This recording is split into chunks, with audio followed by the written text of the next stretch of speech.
Welcome friends to the camera dot com channel. और आज के इस पर्टिकुलर वीडियो में हम बातें करने वाले निकॉन ZF कैमरे की बेस्ट लेंसेज के बारे में। देखो मेरे दोस्त, यहाँ पर जो बेस्ट लेंसेज की हम बातें करने वाले हैं, starting from wedding photographers, wedding cinematographers to wildlife photographers, हर एक के बारे में बातें करेंगे कि आपको कौन सी लेंसेज लेनी चाहिए।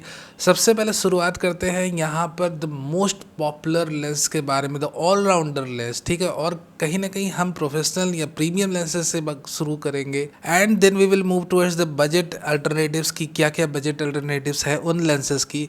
तो हर एक लेंसेज के बारे में यहाँ पर डिस्कस करने वाले हैं। So just jump into the content, but before that अगर आप नए हो हमारे चैनल पे, do consider subscribing to our channel. और ये पर्टिकुलर वीडियो अच्छा लगे तो एक लाइक करना मत भूल जाना। सबसे पहले देखो, ऐसे ऑलराउंडर लेंस के बारे में बात करते हैं। खासकर ये बात देखो, मैं छेड़ रहा हूँ वेडिंग फोटोग्राफर्स को लेके। This covers 99% of your job, ठीक है। 99% जो आपने वर्क में लगने वाली है, फोकल लेंथ की जो भी जरूरत है आपको लगने वाली अपनी लेंस की, ये पर्टिकुलर लेंस आपकी जरूरत है सारी पूरी कर देंगे। और ये लेंस है 24-70 f2.8। विदाउट ए डाउट इसकी प्राइस बहुत ज्यादा है, प्राइस की भी हम बातें करेंगे। तो निकॉन की जो ZF 24-70 f2.8 लेंस लगभग आपको 1,60,66,000 के आसपास में मिलती है। ये लेंस काफी कॉस्टली है। एंड इफ यू थिंक कि भैया अगर आपके रेंज के बाहर ये लेंस जा रही है, then we do have two different options in front of us. The one is 24-70 f4 and the other is 28-75 f2.8। मेरी क्या रिकमेंडेशन रहेगी आपको? मेरी ये रिकमेंडेशन रहेगी कि फिर आप 28-75 f2.8 के साथ जाओ, क्योंकि देखो यहाँ पर जो सबसे अच्छी लेंस मेरे हिसाब से बजट अल्टरनेटिव ऑफ 24-70 f2.8 है वो है 28-75 f2.8। तो अगर आपने ऑलराउंडर लेंस चाहिए, अगर आपका बजट अलाउ करता है, without a doubt you can go with 24-70 f2.8। But अगर बजट अलाउ नहीं करता है, then the best alternative to that lens is 28-75 f2.8। Tamron की लेंस भी वेदर साइड है और कहीं ना कहीं आप इससे भी बहुत अच्छी तरीके से सिनेमाटोग्राफी भी कर सकते हो, since all the lenses I am discussing right now features constant aperture throughout the zoom range। यानी कि f2.8 aperture आपकी through out the zoom range रहने वाली है। तो इसे आप वीडियो में भी यूज़ कर सकते हो, इसे आप सिनेमाटोग्राफी वर्क के लिए या फिर फोटोग्राफी वर्क के लिए तो बहुत अच्छी तरीके से यूज़ कर सकते हो। So these are the two lenses जो आपकी 99% नीड को कवर करेगी। Now let's talk about a lens जो कहीं ना कहीं मैं हमेशा रिकमेंड करता हूँ कि अगर आपका बजट अलाउ करता है एज ए वेडिंग फोटोग्राफर, तो आप इस पर्टिकुलर लेंस को जरूर अपने आर्सेनल में रखो। And the lens name is the 70-200 mm f2.8। इससे जो पोर्ट्रेट्स आती है, खासकर जैसे आप प्री वेडिंग शूट्स करते हो, उस समय अगर आपने लाइफ साइज पोर्ट्रेट्स चाहिए, काफ़ी सिनेमैटिक आउटपुट वाली पोर्ट्रेट्स चाहिए, दिस 70-200 mm डू मैजिक, ठीक है। और कहीं ना कहीं ये 70 से 200 mm की f2.8 लेंस वेडिंग फोटोग्राफर्स से हटकर अगर हम स्पोर्ट्स फोटोग्राफी की भी बात करें, जहाँ पर आपने काफ़ी फास्ट ऑटो फोकस ट्रैकिंग की ज़रूरत है, AF ट्रैकिंग, जहाँ पर आपको बहुत ज़्यादा, खासकर जैसे हम बाइक रेस की बातें कर लें, कार रेस की बातें कर लें, या बैडमिंटन कोर्ट पर आपने प्लेयर्स के फेसेस पर फोकस करने, इन दो स्पेसिफिक सिचुएशन, या मान लो आप कहीं डांस वीडियो रिकॉर्ड कर रहे हो, तो जहाँ पर आपको AF ट्रैकिंग की बहुत सख्त ज़रूरत पड़ती, उस पर्टिकुलर सिचुएशन में 70 से 200 mm की f2.8 लेंस आपको बहुत ज़्यादा हेल्प कर देगी। Now the budget alternative to this lens we have is the 70-180 mm lens from Tamron. और ये भी लेंस आप परचेस कर सकते हो। ऑल तो देखो, जिस हिसाब से निकॉन की अपनी नेटिव लेंसेज की AF ट्रैकिंग दमदार रहती, उतनी दमदार शायद आपको अपने थर्ड पार्टी की लेंसेज नहीं दिखे। AF ट्रैकिंग के मामले में बात कर रहा हूँ, but near about you won't notice that much difference. जैसे मैं हमेशा से कहता हूँ, बजट अलाउ करे तो कोई बात नहीं, आप सबसे best of the best lens खरीदो, जो मैं रिकमेंड कर रहा हूँ। बट अगर आपका बजट नहीं अलाउ करता है, देन ऑल्सो मैं आपको यही रिकमेंड करूँगा, फिर आप 70 से 180 mm भी परचेस कर सकते हो टैमरॉन की, और आपको रिग्रेट थोड़ा भी नहीं होगा जिस लेवल की ऑप्टिक्स की क्वालिटी आपको देखने को मिलेगी ना। वन मोर लेंस जिसके बारे में ये होली ट्रिनिटी कंप्लीट होती है। Holi Trinity of course you know कि भैया इसे DSLR टाइम से इन 3 लेंसेज के बारे में काफ़ी ज़्यादा चर्चाएं थी कि ये 3 लेंसेज आपके पास है तो और कोई लेंस की ज़रूरत नहीं है। हमने 2 लेंस ऑलरेडी डिस्कस कर ली, 24-70, 70-200। Now the widest zoom lens is the 14 to 24. You can see the focal range I am discussing right now. हमने 24 से 70 यानी 24 to 70 डिस्कस करा, 70 to 200. Now we are discussing the widest part, the 14 to 24, and it completes the whole eternity. And यहाँ पर जो 14 to 24 mm के 2.8 lens है भैया, ये 1,85,000 यानी 1,85,000 की आती, कहीं ना कहीं 180 में मिल सकती है, depends upon your negotiation skill और वट।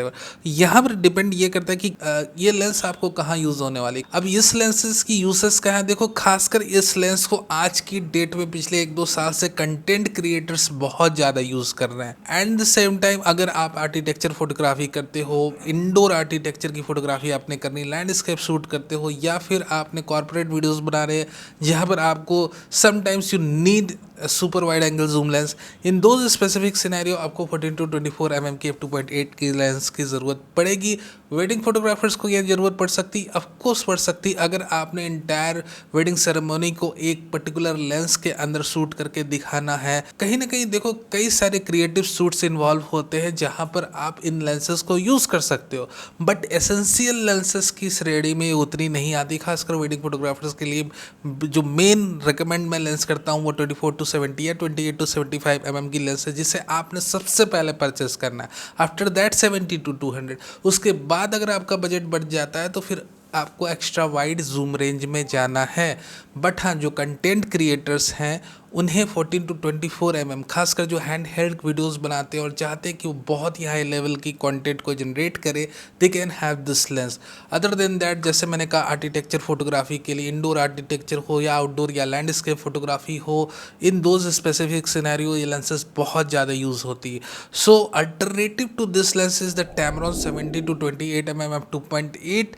अब देखो यहाँ पर अगर, जैसे मैं हमेशा कहता हूँ, if your budget allows then you can have this lens the 14 to 24। You can see the range you are getting. Tamron की जो रेंज है आपकी 70 to 28 में लिमिट कर जाती है, but in Nikon you are getting the extra 14 mm to 24 mm। So you can see कि यहाँ पर Tamron ऑफकोर्स थोड़ी सी लिमिटेड रेंज में ये लेंसेज बना रहे हैं, वो नहीं चाहते कि ऑप्टिकल परफॉर्मेंस में बहुत ज़्यादा वो सेक्रीफाइस करें, that's why they are reducing the range of the lenses, जिससे कहीं ना कहीं उनकी प्रोडक्शन लाइन कॉस्ट सेव हो रही। तो ये 3 काफ़ी इंपॉर्टेंट लेंसेज थी। अब चलो एक हम बातें करते हैं ऑलराउंडर जूम लेंस की, जिसके बारे में कहीं ना कहीं मेरे पास ट्रैवल फोटोग्राफर्स हो या वेडिंग फोटोग्राफर्स हो, कई हर लोग इंक्वायरी करते हैं इस लेंस को लेकर। और ये है 24 to 200 mm की लेंस, जो कहीं ना कहीं 60 to 63,000 के रेंज में अवेलेबल हो जाती है आपके पास। और इसके अपर्चर रेंज की बात करें तो f4 से 6.3 तक जाती है। तो भैया ये कोई कांस्टेंट अपर्चर वाली रेंज की लेंस नहीं है।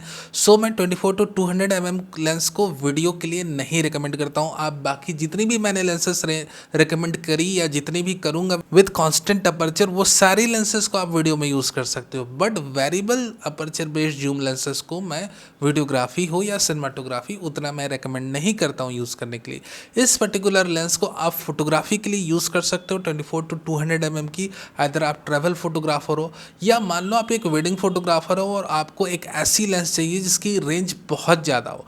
ऑल्दो अगेन देखो, मैं कांस्टेंट अपर्चर बेस्ड लेंसेज का बहुत बड़ा फ़ैन हूँ और यहाँ पर variable aperture based zoom lenses का भी मेरे रिकमेंडेशन में नहीं आता। तो अगर आपका 1 लाख के अंदर का बजट है, आपके पास अगर 2 ऑप्शन रहती है क्लियर कट कि भैया मैं 24 से 200 mm की लेंस पिक करूँ या 28 से 75 mm की Tamron की पिक करूँ जिसमें f2.8 कांस्टेंट अपर्चर है, तो मैं तो भैया पर्सनली 28 से 75 mm की लेंस पिक करूँगा कि भले मुझे शॉर्ट रेंज मिले बट जो क्वालिटी ऑफ ऑप्टिक्स रहे उस लेंस की बहुत उम्दा रहे, क्योंकि of course we are getting f2.8 constant aperture. तो यहाँ पर अपने 24 से 200 mm की लेंस से इसकी जो 28 से 75 mm की रेंज की परफॉर्मेंस रहने वाली है Tamron की बहुत उम्दा रहने वाली। विदाउट अ डाउट मैं तो भैया constant aperture based zoom lenses ही पिक करूँगा। But if you think and if you need, if your requirement is having more focal length, of course उतनी क्वालिटी पर आप नहीं जाना चाहते हो, आप रेंज पर जाना चाहते हो, तो आप जरूर 24 से 200 mm की लेंस पिक कर सकते हो। Okay, let's talk about the wild life photographers. देखो भैया, हमने काफ़ी सारी लेंसेज की बातें कर ली, अब चलो वाइल्ड लाइफ फोटोग्राफर्स की भी लेंसेज की बातें कर ले। मेरी जो फेवरेट लेंस है ना, मैं उसका नाम सबसे पहले आपको बताता हूँ, and that is the 180 to 600 mm lens. The aperture range is 5.6 to 6.3 और इसके अंदर ऑप्टिकल इमेज स्टेबलाइजेशन है। ऑल्दो मैं आपको रिकमेंड करूंगा you should always have a monopod with you. जब भी भी आप ये 2 kg की लेंस लेकर घूम रहे हो लगभग, ऑफकोर्स कैमरे की वेट को भी ऐड कर लेना, तो हैंडहेल्ड शूटिंग उतनी मुनासिब ना रहेगी आपके लिए। आप ले सकते हो 1-2 शॉट या 3 शॉट, बट मान लो आपने आधे या 1 घंटे या 2 घंटे की शूट करनी। वाइल्ड लाइफ फोटोग्राफी में यू नेवर नोस कि आपका सब्जेक्ट कब आपके सामने आकर खड़ा हो जाए, और उस समय अगर थक कर आपके हाथ कांपने लगे तो भैया क्या होगा। तो मैं रिकमेंड करूंगा कि भैया एक मोनोपॉड हमेशा आपके साथ रहना चाहिए वाइल्ड लाइफ फोटोग्राफी जब भी आप कर रहे हो, या एक hybrid tripod. At the same time this is the best lens. 1,50,000 से 60,000 की रेंज में 180 से 600 mm की लेंस आती है। ये तो भैया आंख बंद करके परचेस कर लो, क्योंकि इस प्राइस रेंज में इससे बेटर लेंस मुझे नहीं लगता आपको मिलने वाली।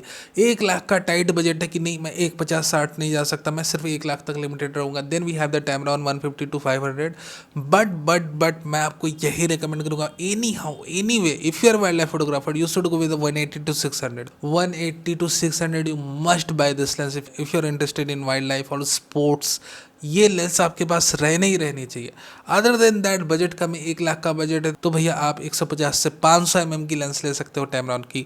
ऑफकोर्स निकॉन में आप और भी लेंसेस है, प्राइम लेंसेस है जो काफ़ी कॉस्टली है, 100 से 400 mm की वेरिएबल अपर्चर की लेंस है जो 2 लाख में आती है। तो यहाँ पर कई सारी लेंसेस है, बट ये 2 लेंसेस मेरी फेवरेट है, और जो सबसे फेवरेट है जिसमें मुझे लगता है कि भैया पूरी पैसा वसूल लेंस है, एक बार आप परचेस करोगे तभी आप जानोगे, वो है 180 to 600 mm। So if you want to have the best lens for wildlife sports shooting, 180 to 600 is the best। ठीक है, ये बातें हो गई। अब चलो हम थोड़ा आगे बढ़ते हैं। अब देखो हम बातें करते हैं कि पोर्ट्रेट फोटोग्राफी खासकर देखो 85 mm की लेंस कौन सी वाली बेस्ट है, विल्ट्रॉक्स की लें या निकॉन की ले। एज यूजुअल देखो यहाँ पर मैं आपको साफ साफ बात बता देता हूँ कि लगभग 50,000 का अगर बजट है आपका, 48,000 खर्च कर सकते हो। You should always go with the native lens, यानी कि नेटिव यानी कि निकॉन की अपनी लेंसेज के साथ आपने जानी चाहिए। और विल्ट्रॉक्स में ऐसा नहीं कि कोई बहुत ब्राइट अपर्चर आपको ऑफर कर रहे, उसमें भी आपको f1.8 ही अपर्चर मिलने वाली। So if your budget allow you should go with the Nikon f1.8। Budget नहीं अलाउड करता, लगभग 30,000 का बजट है, 20,000 बचाना चाहते हो, then you can go with the Viltrox f1.8 in that specific scenario. Now one more my favourite lens जिसकी मैं डिस्कस किए बिना नहीं रह सकता, वो है 40 mm की f2 लेंस निकॉन में। काफ़ी सस्ती है, अगर निकॉन की बाकी लेंसेज की प्राइस में देखें तो 22 में अवेलेबल है। तो मान लो आपका बजट बहुत ही कम है, ठीक है, और आपने नहीं लगता है कि मुझे नेटिव ही लेंसेस लेने हैं और मैं 50 mm का बजट नहीं है भैया, तो मैं क्या बीच का रास्ता निकालूं, then you can have the 40 mm f2 for a while. इससे आपका थोड़ा बहुत काम चल सकता है, but it's recommended always to have 85 mm lens for your full frame sensor based camera। So these are the essential lenses। ठीक है, ये सारी ज़रूरत वाली lenses की डिस्कशन हमने करी। और finally before we end up this video एक माइक्रो लेंस के बारे में हम डिस्कस कर लें, and the lens is the Nikon ZMC।